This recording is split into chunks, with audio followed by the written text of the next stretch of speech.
Assalamualaikum warahmatullahi wabarakatuh. Ini kami akan mempresentasikan mengenai proposal bisnis dengan produk bank sampah pintar yang beranggotakan ada Abdul Aziz Firmansyah dengan NRP 2030124 dan saya sendiri Iwan Permana 2030127 dan Rifki Alfian 2030137 serta DI Seksa 2030141 dengan masing-masing jabatan yaitu untuk Abdul Aziz sebagai manajer pemasaran, saya sendiri Iwan Permana sebagai manajer produksi dan Rifki Alfian manajer finansial serta Jai Seksa sebagai direktur.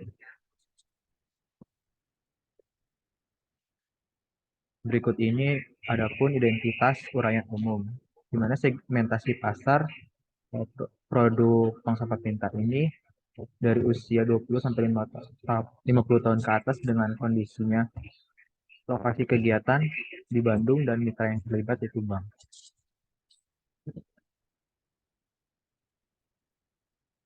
Untuk pendahuluan ada latar belakang yang dimana pengelolaan sampah merupakan salah satu isu utama yang dihadapi oleh kota-kota di seluruh dunia. Sampah yang tidak terkelola dengan baik dapat menyebabkan dampak negatif terhadap lingkungan dan kesehatan.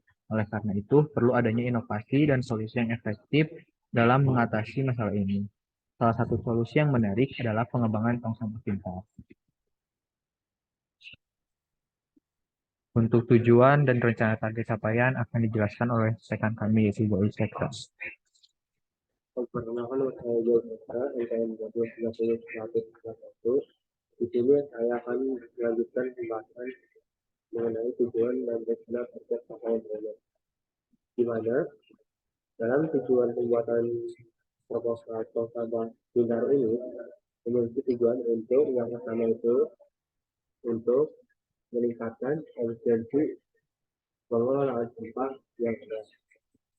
Lalu pembuatan proposal sampah ini juga dilakukan dengan tujuan untuk mengurangi jumlah sampah di lingkungan.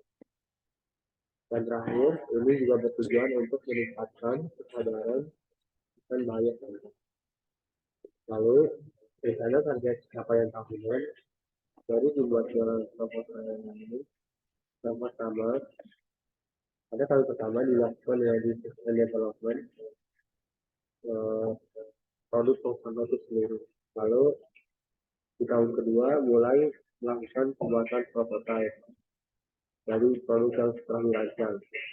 Setelah dilakukan pembuatan prototipe, maka dilanjutkan dengan produksi massal dari produk sampah pintar ini. Lalu selanjutnya, saya juga akan menjelaskan mengenai aspek pasar. Di mana dalam aspek ini ada 4 poin yang akan dibahas. Yang pertama, ada pertumbuhan pasar, peraturan lingkungan, inovasi produk, dan terakhir ada analisis data. Di mana pada pertumbuhan pasar ini, pasar tong sampah pintar telah mengalami perubahan yang signifikan dalam beberapa tahun terakhir. Penyadaran akan pentingnya pengelolaan sampah yang efisien dan kebutuhan akan solusi ramah lingkungan telah mendorong permintaan untuk tong sampah pintar itu sendiri. Dan yang kedua ada peraturan lingkungan, di mana peningkatan peraturan lingkungan yang telah melarang pembuangan sampah sembarangan dan mendukung daur ulang yang telah menjadi faktor penting dalam pertumbuhan pasar tong sampah pintar. Pemerintah dan lembaga lingkungan seringkali mendorong penggunaan teknologi pintar untuk membantu dalam pengelolaan sampah yang lebih baik. Lalu yang ketiga adalah inovasi produk, di mana pasar tong sampah pintar terus berkembang dengan adanya inovasi produk baru. Seperti pemisahan otomatis sampah organik yang saat ini kita lakukan. Ada juga fitur-fitur tambahan seperti pemisahan otomatis, lalu ada pengatur, ada penggunaan energi terbatas, atau integrasi dengan platform digital untuk mengoptimalkan pengelolaan. Dan terakhir itu mengenai analisis data. Nah, di dalam program pintar sering dilengkapi dengan penggunaan tong sampah pintar, dan memberikan wawasan berharga tentang pola perilaku pengguna dan kebutuhan pengelolaan sampah di suatu daerah. Informasi ini dapat digunakan untuk perencanaan pengumpulan sampah yang lebih efisien nantinya. Untuk selanjutnya saya akan kembalikan ke rekan saya.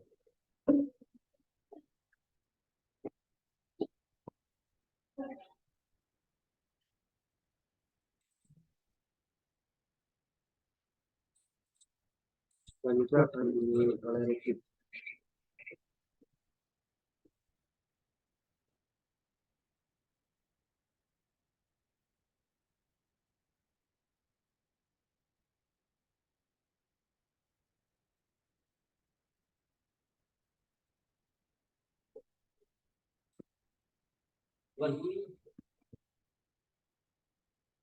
Selanjutnya dilanjutkan oleh Rifki.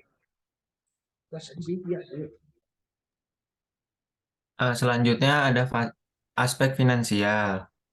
Neraca adalah salah satu dari 5 komponen laporan keuangan yang berfungsi untuk menunjukkan aset, modal, dan kewajiban perusahaan. Berikut adalah uraian aktiva lancar dan aktiva tetap kami. Next.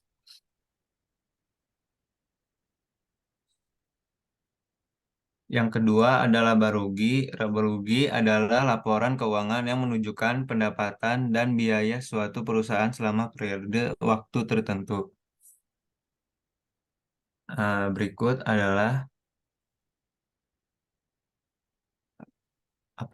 laba bersih dan laba kotor. Next. Yang ketiga ada aspek finansial. Jenis laporan keuangan yang berisikan informasi penerimaan dan pengeluaran kas dalam sebuah perusahaan pada periode waktu tertentu. Berikut adalah arus kas bersih dari bulan Januari sampai dengan Desember.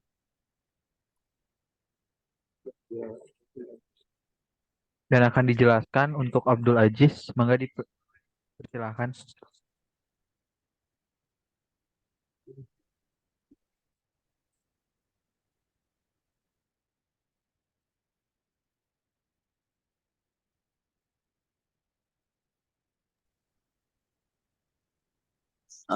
Baik, di sini saya akan menjelaskan aspek finansial, jenis laporan keuangan yang berisikan informasi, penerimaan dan pengeluaran kas dalam sebuah perusahaan pada periode waktu tertentu. Yang pertama, bulan, kita menunjukkan bulan Januari, penjualan produk itu 10 juta, pengeluaran arus kasnya itu 3 juta, biaya pemasarannya itu 500.000, dan tenaga kerjanya senilai 2 juta. Untuk bulan Februari, penjualan produk senilai 8 juta, pengeluaran arus kas senilai 2.500.000, biaya pemasaran senilai 500.000, tenaga kerjanya 2 juta. Untuk bulan Maret, penjualan produk 9 juta, pengeluaran arus kasnya 3 juta, biaya pemasarannya 500.000, dan tenaga kerjanya 2 juta. Untuk di bulan April, penjualan produk 12 juta, pengeluaran arus kas senilai 2.500.000, biaya pemasarannya 500.000, dan tenaga kerjanya 2 juta. Untuk di bulan Mei, penjualan produk 11 juta, pengeluaran arus kas 3.500.000, biaya pemasarannya 500.000, tenaga kerjanya 2 juta. Untuk di bulan Juni, penjualan produk 10.500.000, pengeluaran arus kasnya 3 juta, biaya pemasaran 500.000, dan tenaga kerjanya 2 juta. Untuk di bulan Juli, penjualan produknya itu senilai 9.500.000, pengeluaran arus kasnya 2.500.000, biaya pemasarannya 500.000, dan tenaga kerjanya 2 juta. Untuk di bulan Agustus, penjualan produk senilai 11 juta dan pengeluaran arus kasnya 3.500.000, biaya pemasarannya 500.000, tenaga kerjanya 2 juta. Untuk di bulan September, penjualan produk 10 juta, pengeluaran arus kas 3 juta, biaya pemasarannya 500.000 dan tenaga kerjanya 2 juta. Untuk di bulan Oktober, penjualan produk 11.500.000, pengeluaran arus kasnya 2.500.000, biaya pemasaran 500.000 dan tenaga kerjanya 2 juta. Untuk di bulan November, penjualan produk 10 juta, pengeluaran arus kasnya 3 juta, biaya pemasaran 500.000 dan tenaga kerjanya 2 juta. Untuk di bulan Desember, penjualan produk 1.500.000, pengeluaran arus kasnya 2.500.000, biaya pemasarannya 500.000 dan tenaga kerjanya 2 juta. Untuk keseluruhan total dari total penjualan produk senilai 124 juta, total dari pengeluaran arus kasnya 34.500.000, biaya pemasaran semua total dari bulan tersebut senilai 6 juta dan total tenaga kerja senilai 24 juta. Untuk arus kas bersih, total pendapatan dikurangi total pengeluaran. Untuk total pendapatan 124 juta dikurangi total pengurangan 64.500.000 dengan jumlah 59.500.000.